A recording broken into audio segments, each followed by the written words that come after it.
Hello and welcome to Today I Learned. I'm your host, Henry Nolden.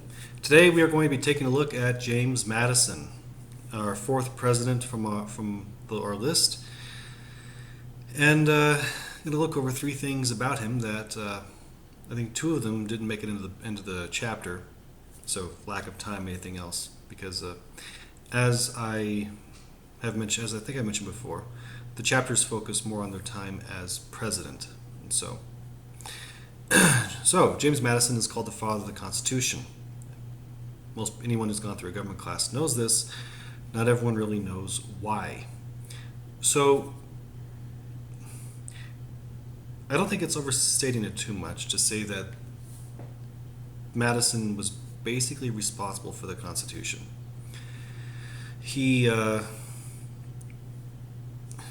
And part of the reason is in the name of it, actually. There was a constitutional convention, that's what we call it now.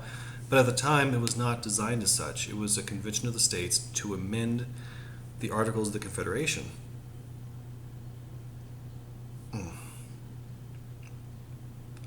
These articles were, it was determined by the states, by most of the states, that it wasn't really working. And they wanted to try to fix it. But Madison and a few of his friends were of the opinion that the articles could not be fixed; they needed to be replaced.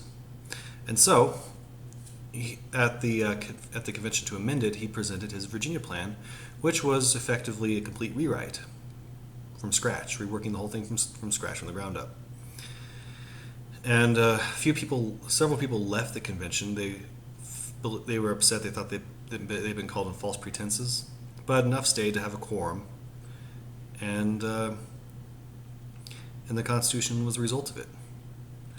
So, and not only did he write the thing, well, in large part, but he also was the main voice at the Virginia State Convention to get it ratified in the face of a very angry Patrick Henry who did not like the Constitution.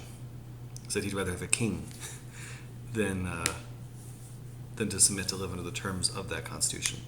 And not only did he mainly write the Constitution, but he was also the main mind behind the Bill of Rights, the first 10 amendments. He was also the main mind behind the last amendment to the Constitution so far, the 27th. As it turns out, when it was written, there was no deadline placed in its ratification. So a few states ratified it, but it kind of just fell at public sight, and people forgot about it until the 1970s, when a grad student in Texas discovered it in an archive and realized not only was it a pretty good amendment, making it so that if Congress votes for the self-pay raise, it doesn't come into effect until after the next election, but it was still active, like it was still valid for ratification. And 10 years later, he managed to get it ratified via Convention of the States. To my knowledge, one of the only amendments to have been amended from the bottom up rather than the top down. So, we could probably say that's a lot of facts, but let's go for two more. Madison was the Secretary of State under Thomas Jefferson, and one of his keynote achievements was the Louisiana Purchase. It was largely his brainchild. He did most of the negotiations, and it was tough because Talleyrand and Napoleon Bonaparte didn't really want to clarify the boundaries for it all, especially as regarded Spanish Florida. But he resolved that when he was president, as you'll see if you read the article on Substack.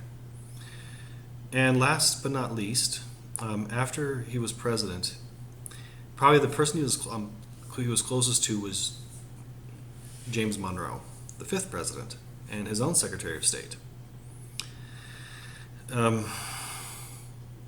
Not only did he serve to help advise Monroe while he was president,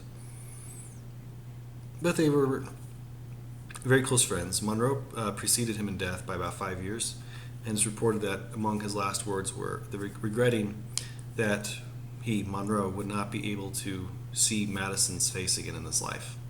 So it wasn't a friendship on the same degree, to the same level as Adams and Jefferson, but they were still pretty close. So that's all I have for you today. Hope you enjoyed it, and I will see you in the next video. Next will be James Monroe. Have a good day. Bye.